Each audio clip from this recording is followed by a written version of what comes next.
we're back. Hopefully it's a little less noisy in my background than it was before, because before I was actually driving to get back home from the east side of Washington. So hopefully it's a little quieter today. All right, let's finish up chapter 22 with other relationships. So the social convoy would be the term that we use to refer to those relationships that move through life with us. So it could be our cohort, it could be our age cohorts, the people we went to school with, things like that. So friends, it could be, our siblings, because they move through life basically in the same stage. Some of you might have siblings that are much older or much younger than you that maybe aren't necessarily in your same convoy because they're so much different age from you. So maybe not all siblings. Your cousins might fit that category. So it's a mixture of people who you've chosen to, maintain contact with across your life, and people who sort of are just there because they're part of your family and part of could be neighbors. It's another aspect of the social convoy, people who you live next door to for a while. So let's talk a little bit about siblings. As we age, our siblings become more and more important to us. I'm watching my children in adulthood, and it's really interesting how the person who used to be a little bit of a pain, right, because they were younger than you, or kind of mean because they were older than you, or whatever our perspectives are. One of the things that's nice about our siblings, if we are lucky enough to have them, is that they have experienced basically the same upbringing that we have. And so as we're meeting new people, getting into romantic relationships, getting into the work world, things like that, and starting to question ourselves and thinking, am I seeing this wrong? Am I the wrong one?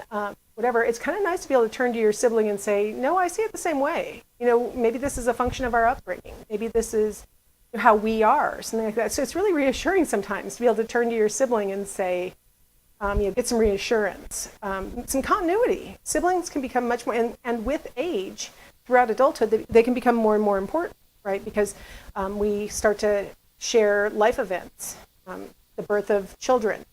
My daughter has had my first grandchild, so my son is an uncle for the first time. And so their relationship is kind of different now that she's a mom and he's still a single man, and but he's the uncle of her child. Like everybody's roles change, and so we find that closeness in adulthood with children, with siblings, is that the birth of children can be one of those things that pulls siblings together. Even though you don't consciously think about it, when your sibling has a child, that represents part of you. You share 25% of those genes with that child, and it's weird how bonding it is. You can see aspects of yourself in your sibling's child. It has my nose, or I make that face, or things like that. I mean, those things can be really bonding for siblings, even if they've been having a little bit of difficulty before that. Going through tragic experiences like widowhood or divorce are things that oftentimes pull siblings together as they support each other through those trying times. The death of some other family member, like a parent, that can really bring siblings together, or a cousin, somebody in their own generation can be a real, that's the first sort of really big hit on people's mortality, is when people in their own generation of the family start to pass away. Then it sort of really makes you have to assess your own mortality. So pulling together with your siblings and sort of establishing life with each other can be really important. Now, there's that other looming thing, though, because as kids are aging into their, they're over 25, into their 40s and so on, their parents are aging. And so as parents age, sometimes siblings start to have conflict as they try and figure out how to handle care for their parents. Who's going to do, should we hire somebody to do hands-on care?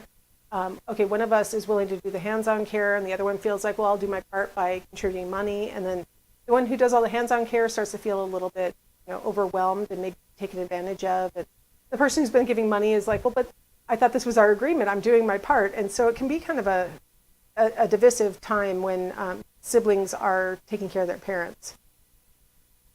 As we age, most people, about 90% of people, will at some point have children. And so that's another relationship that now you're the adult, you're not the child, right? And so a lot of parents in adulthood, when we're talking about 25 and above, they may have little kids all the way up to adolescents. I thought I'd make a couple of comments about being the parents of adolescents. Because, I mean, being parents of babies and toddlers and small children, there's not a lot of stuff to say about that. Everybody's sort of just like keeping their head above water and, trying to raise their little kids as well as they can. By the time their children enter adolescence, then the adolescent becomes a lot more autonomous, has more opinions, might push back, might disavow some of the values that the parents have been trying to raise their kids with, things like that. Meanwhile, while the adolescent is doing all these things, the parent is like, okay, I'm a full-fledged adult now.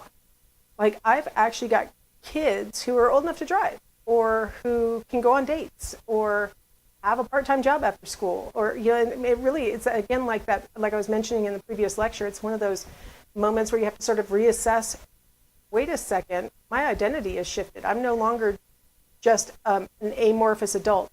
In fact, my daughter just told me after she had her baby, the baby's only 7 weeks old right now, but she said, I realized once you have a baby, you've just sort of entered that you could be any age adult. You're just an adult. She hasn't really gotten to that stage yet where you are clearly an adult wise enough to be guiding an adolescent. Like, that's a huge jump when you, and you know what, parents have to realize that they literally do know more than their adolescent does, that they really do need to be guiding their adolescent, and it can be quite the stress, very stressful. There can be a little jealousy tied up in it, because the parents are viewed as, adults, and when we stereotype what an adult is, stuck in their ways. They're the ones who always tell us no. they couldn't have been cool in school. They were born an adult.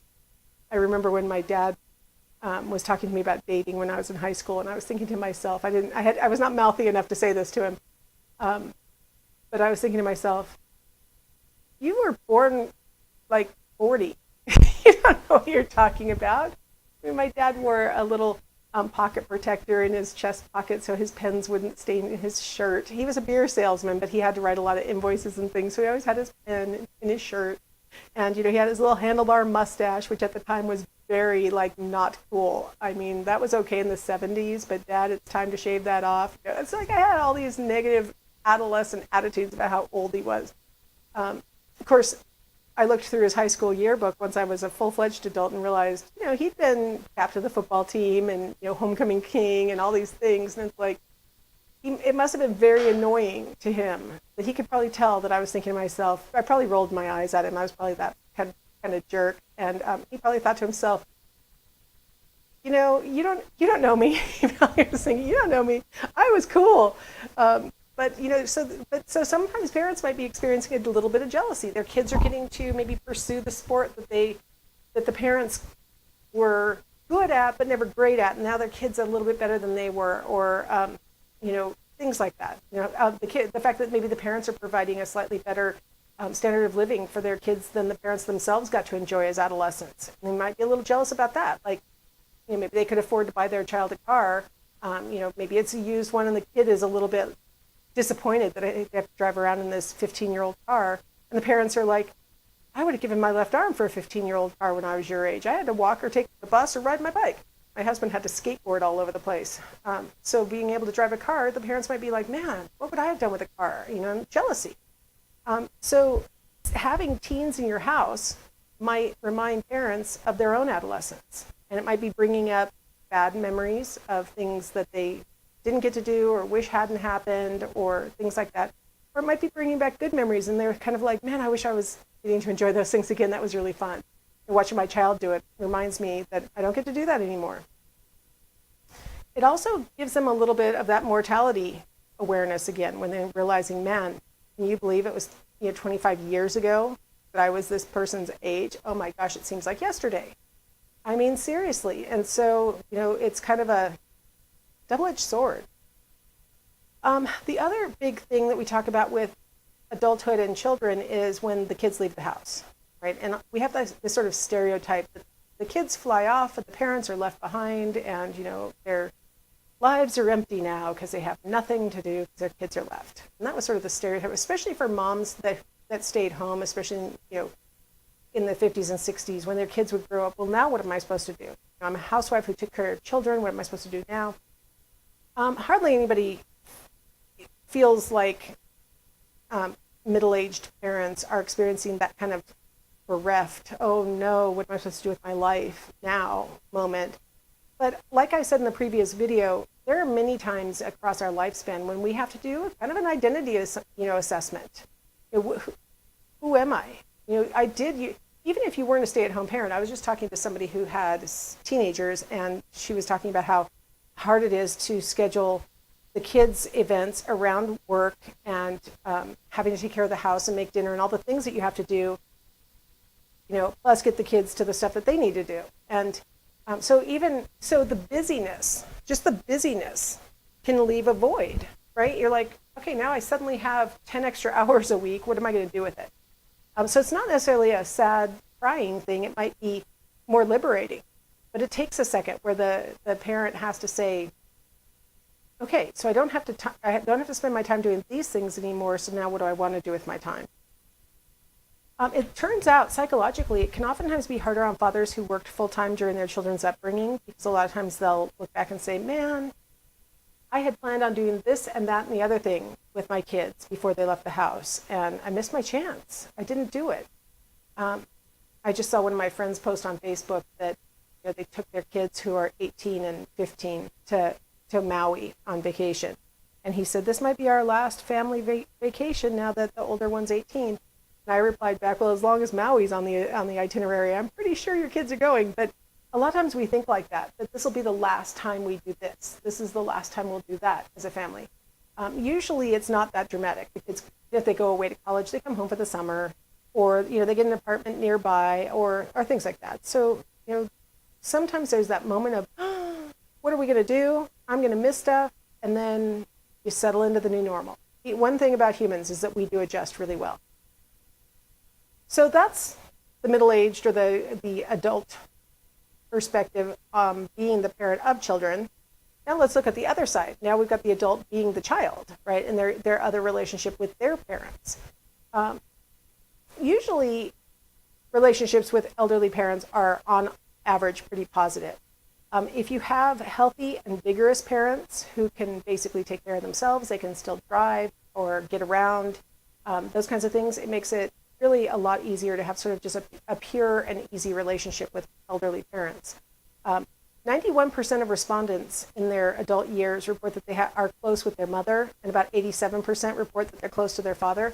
Now, this survey was done about 15 years ago, and so we might be looking at kids who were reporting on parents who come from the greatest generation, and dads weren't quite as warm during that generation. So we may be seeing in the upcoming generations, more parity between the mother and the father. But even so, 87% feel close to their father. That's a pretty high number.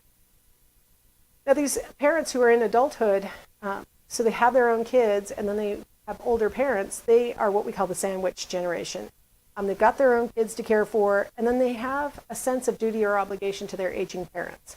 Maybe their parents need rides to doctor's appointments, or maybe it's getting to that time when they have to decide, are we going to have grandma and grandpa move in with us, or those kinds of things. And so it can be very stressful for the adult parent to be managing their own kids and their parents at the same time. It can be stressful, but the good news is there's a lot of support for the sandwich generation. There are a lot of groups of people who get together to talk about how they feel about parenting and being the children of elderly parents, and all sorts of things these days. And so it's gotten a little bit easier. It's gotten really common these days to have elderly parents move in with the family. So that's become much more of a thing. People are adding on a room for grandma or things like that. How about other relationships? I've picked some younger adults for this photograph, but friends. Friends tend to be the most important part of our social convoy because they're the ones who we pick. We decide to make time for them. We seek them out. It's all completely voluntary. They seek us out, and so on. Sometimes friends can become what we call fictive kin, which is where we treat them like they're a family member. They come to Thanksgiving or Christmas, or we go to their house. We just, I have a friend who my kids call Aunt, and she's absolutely not related to us, but we're just so integrated that they become like family. That level of commitment can actually provide a lot of security, especially for people who are living in families that are spread out across the country, which is really common, or across different countries, which is really common. You don't have your biological kin nearby, so you establish a group of friends who become your fictive kin, people who you can rely on, people who know you well enough that you can, maybe express some of those thoughts that you're like, I would normally only talk to somebody who I know has to still love me after I say this, but this is what I think about something or whatever. That level of commitment provides security to sort of grow and develop and work through issues. Maybe, as parents, we might want to talk to our fictive kin about, well, what do you think I should do? You know Johnny as well as I do. What do you think I should do? Things like that. The other thing that's super important, so we've got marriage, we've got relationships with other people, and then the other really big part of our lives as adults is working. So wages and benefits. I just thought I'd show you this little chart. It ends in 2008, which is when the economic decline occurred. So I haven't seen anybody having collected data since then. But so what we see is the score on the happiness scale is on the y-axis. So people took scales to establish how happy they feel. And then we've got real income per capita. So this is their actual wages per year. And they went ahead and made sure to convert all wages into $2,005 so that everything was, being judged on an equal scale. And so as we see the line on real income go up over time, so from 1972 to 2008, we see the real income per capita going up, and we see mean happiness staying very stable. It turns out that once you're over the poverty level, income doesn't really affect happiness. Things that do affect happiness with regard to employment are having more time off, having some flex time, being able to telecommute one day a week. I was just talking to another friend. The reason why I was talking to so many friends is we had a going away party the other day, so I saw a lot of my friends. And one of my friends had been working in an office that was about a 20-minute commute from her house. And then they decided to move their headquarters into Seattle. And so now it's an hour and a half between buses and trains for her to get down to the new headquarters. And so, of course, that triggered a bunch of stress, right? But one of the things that the company did to soften the blow is they're letting her telecommute. And actually, they're getting a lot more work out of her on her telecommute days than they get out of her on the days that she shows up in the office. Because, you show up in the office, you got to say hi to everybody. You got to, she says, I get nothing done. And plus, I have to leave at a specific time or I'll miss my bus train system of things I have to do. So they actually get more work out of telecommuting employees, and telecommuting employees tend to report greater satisfaction. Having flex time, being able to leave before the traffic starts or arrive after it's ended, and those kinds of things can be really beneficial to employees, way more than increasing wages do. We are seeing people being more dissatisfied lately by the awareness that there are economic disparities, where some people are earning significantly more than other people are. And it's important to note that, the amount of money that a person earns is not related to happiness. One of the things we think is that if we had more money, we could have more stuff that would make us happy. But what we know psychologically is that people adjust to whatever their new state is. So if you've got that new thing that you think would be the solution to all of your troubles, you'll enjoy it for about maybe a week or two, and then you start to get the adaptation principle kicking in, where you just get used to it. And you're like, that thing is not giving me the happiness that it once did or that I expected it to. In fact, when they look at lottery winners, they are no happier 1 year later than they were before they won the lottery. And of course, part of that is the stress of everybody trying to take their money away from them, but it's also because money doesn't create happiness. What creates happiness is feeling a sense of control over your work, when you're there, when you're not there, being able to tend to your family demands and things like that. Those things are associated with greater satisfaction. Now, employment is important not just because of obviously we need to earn money to eat and have a place to live, but also because it fulfills our generativity striving. Remember, Erickson said that adulthood is directed. Our big social conflict is directed at leaving a mark, doing something productive, and work does that for us. It helps to support that. It helps us to develop and use our personal skills. So that's one of the downsides of telecommuting, is that we may not have to interact with the other humans face to face, but maybe it's going to help us with our written personal skills. Maybe it's going to help us to realize that when I'm doing a video chat or a video meeting, I need to put the camera in a particular angle to make sure it looks like I'm really engaged, or, right? It helps us there are different ways that you can develop your personal skills through work. It gives us an opportunity to express our creative energy if we're in a job that is tapping into those skills. So you'll notice we have people sitting at desks not looking super creative, but maybe I don't know, I see graphs on the one woman's screen. I don't know what they're doing, but maybe they are being creative. Just because they're at a cubicle or at a table doesn't mean that they're not creative. Even people who work at factories and you think, oh, they're just screwing the same screw into every object that passes on the conveyor belt, doesn't mean that they're not feeling like their need for creativity is being expressed. It's whatever fits you and your style that you want to look for. It helps us with our generativity striving also because a lot of times at work we get the opportunity to mentor coworkers. Some of you get the opportunity to train new people or things at work. And it gives you that opportunity to sort of, play a role in somebody else's career development. It does make you feel like you're achieving a goal and, improving yourself as a function of that. And then, of course, working gives us the opportunity to support our family in their education. A lot of times because of work, we can afford healthcare and other kinds of things so we can support the health of the family. So, there's just all these things that employment does that's good for all the things that Erickson says we should be bound up with in adulthood. And then finally, there's the community generativity, where we're providing something that either our neighborhood needs or our county or state needs or our country needs or the world needs, right? We're doing something that's useful. If we weren't doing something useful, we wouldn't be being paid. So I'm going to guess we're doing something useful. Now, there are extrinsic motivations for work, and then there are intrinsic motivations for work. Extrinsic would be things like getting paid for it, getting health insurance through your employment, having some kind of retirement plan that comes from work. Those are all what we call extrinsic motivations, something outside of us that is like pulling us to want to work. But the more important thing we find in people's satisfaction with their employment is the intrinsic motivation. So how satisfied are they with the job that they're doing and that they get to do? Their self-esteem about that job. Do I feel good about the job that I'm doing? Do I feel proud of the job that I'm doing?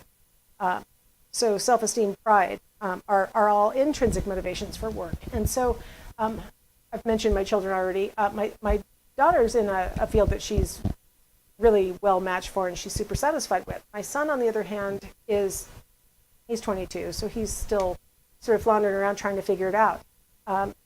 And what he's looking for is a job that will give him all the intrinsic motivations. Like he wants something that is intrinsically something he likes. Right now he's doing something that gives him income. It's not giving him health insurance or a retirement plan. It's giving him money. And so he's thinking, well, what kind of thing could I do or that I want to do by the time I'm 25, right, that I could then be spending my time and energy feeling good about it and feeling pride that that's what I do. And I think that's really common for the emerging adult to be looking forward to their full adulthood and trying to figure out how to match an employment with their intrinsic motivators. All right, well, that wraps up adulthood. So I will see you next in late adulthood.